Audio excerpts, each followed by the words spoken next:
wood or a big piece of cardboard, and you can put the information and mark it every 4 to 8 inches going up the one side here and down the other, so that you kind of have a 45-degree angle. I think that's the easiest way that you can make sure that you get straight lines. They sell better when they look consistent and when they look neat. But I have this self-healing pad, but you can use almost anything. Here I'm lining up the material to be even with the lines.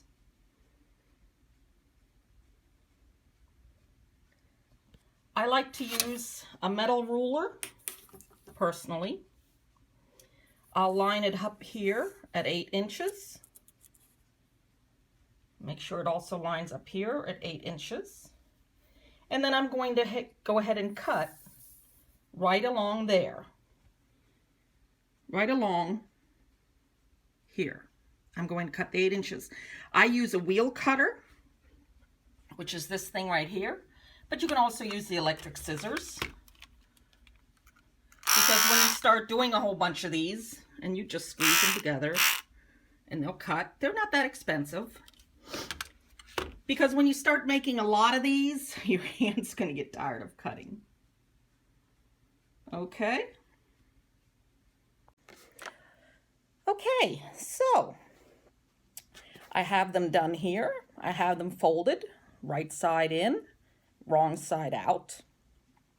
I'm going to go ahead and use, I can get away with white thread with this. I do try to use matching threads because when they really look nice, they sell better.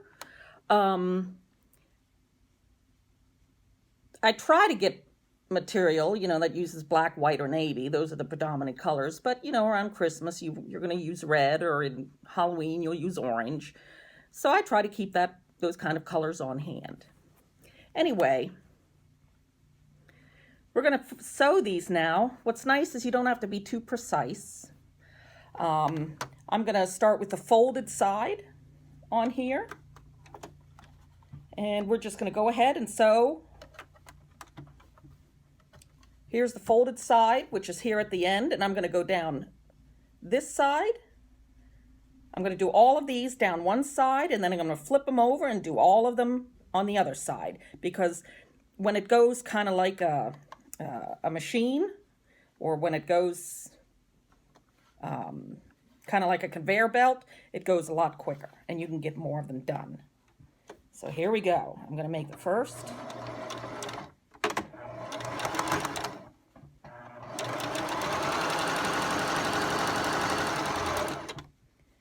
Now the folded side.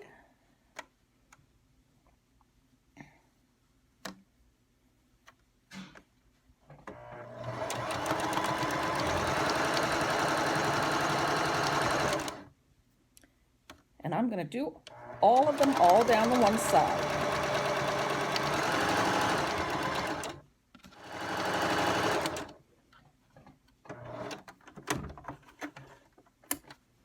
Okay. Now these are finished. I'm going to kind of lay them a little bit nicer. The first line is a little harder to sew and keep nice, but once you go down the other side, it goes really fast. So I'm going to flip them over so that I can do the other side. So here we go. I'm going to move my machine out a little bit. I'm going to lay these right in front of the machine here. And now, as you can see, this is a little bit crooked. Doesn't matter, as long as you sew down in a straight line, you'll be fine.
Okay, now as you can see, they laid much easier there. So now what I'm going to do is I'm going to cut them apart, you know, because they're all in a long line. And I know I have scissors here somewhere. So I'm going to go ahead and cut between the two.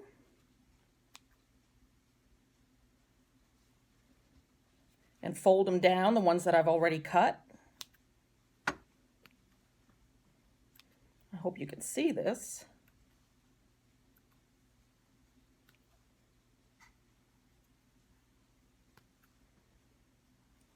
I'm going to just cut off these extra strings here. And you have to do the other side. You have to do both sides.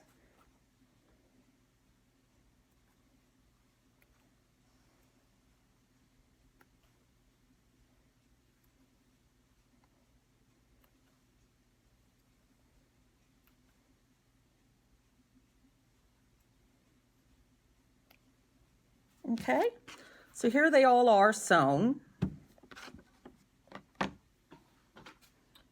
Now, I'm going to move this out of the way for now.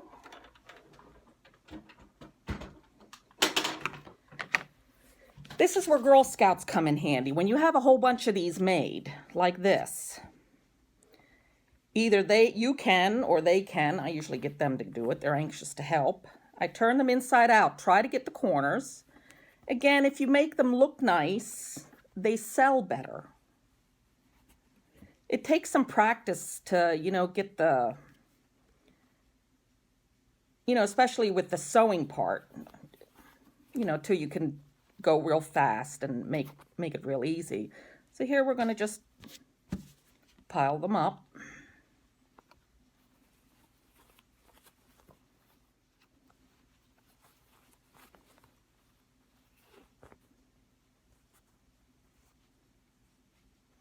And there we go. I have them all right side out now. And again, like I said, this is where the Girl Scouts come in handy. You have your needles. And I have my catnip. And my stuffing. This particular stuffing was donated by one of our volunteers who has a dog that loves to tear apart. Annika, it's you. She loves to tear apart, her dog loves to tear apart toys. So look at all this fluff I got. Now, one of the things that is kind of important for me when the people do this is when you go to stuff these, put the catnip in at the bottom here, and then put stuffing on top, because when you start to sew them closed, you don't want the catnip falling out into the machine, because then you can start damaging your machine. So I don't take much. I take about this much, you know, just a fingerful. As you can see, there isn't much in there, right? And then I try to fluff it a little bit, and then you don't want to overstuff it till it's so tight it doesn't move. So there's the stuffing. Now you want to make sure that you have enough room at the top that you can fold it. I usually make sure there's about 2 fingers. You want it to look puffy, but not too puffy. And then, sometimes the Girl Scouts can't do this part, so I tell them to just pin them closed right here.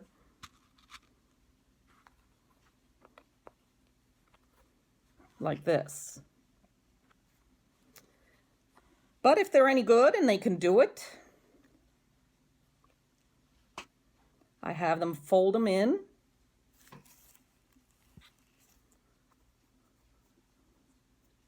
So that they have a nice edge to them, as you can see here.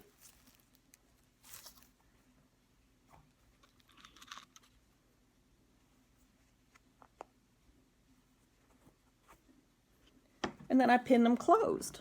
You're almost done with one pillow. I'm going to go ahead and finish some of these other ones, and I'll be right back. Okay, I just finished stuffing the toys. It took me about 10-15 minutes. There are 11 altogether that I managed to get out of that strip of material. And now what I'm going to do is I'm going to sew them closed.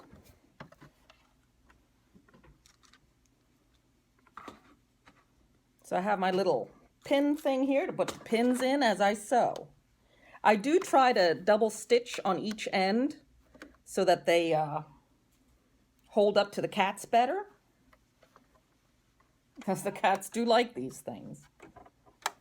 Don't worry if you can't get too close to the edge. With practice, you'll get better at it.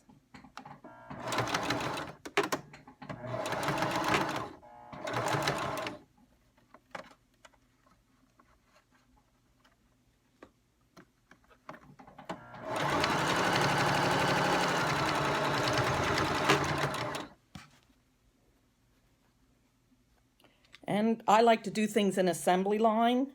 You can get more done. So one after the other.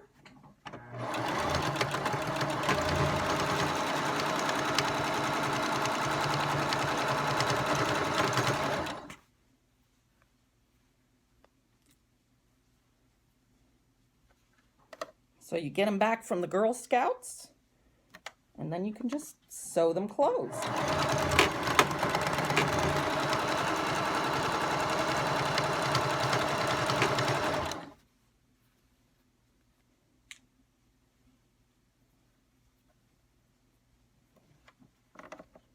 I admit it is easier with the machine.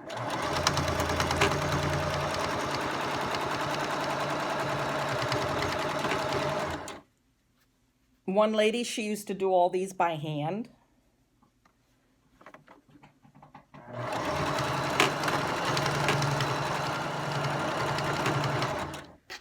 I find it's easier to take the needles out before you sew them closed.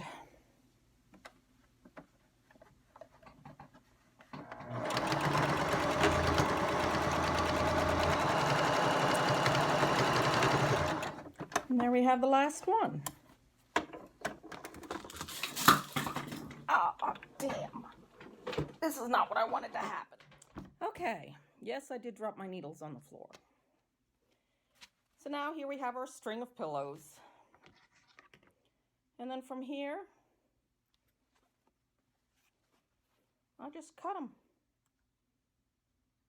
I do cut the extra threads. Again, you want to make them look nice.